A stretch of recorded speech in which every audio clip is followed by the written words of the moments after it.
امروز یکی از مادران ما، زنی حلیم و خاکسار، زاده شهری اسفره، آخان و مشرف خان، به بیماری اندوپریتیوس کنونی توتل بوم کارسوران ها گرفتار شدند.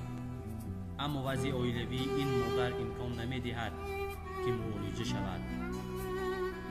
من خانم مشرف، من چند سال است که درد پاچه بیماری درد پاچه همه بیمارخانه به مراجعت کردم.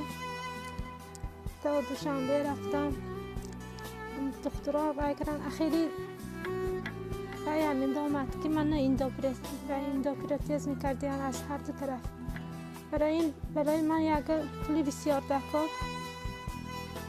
مردم سخاوتمند احترامانه خواهش میکنم که برای معالجه من کمک خود را رسانم. از این لحاظ از شخصیت‌های سخاوت‌پیشه و فداکار احترامانه خواهش کرده می شود که کمک‌های مادی خود را دریغ ندارند.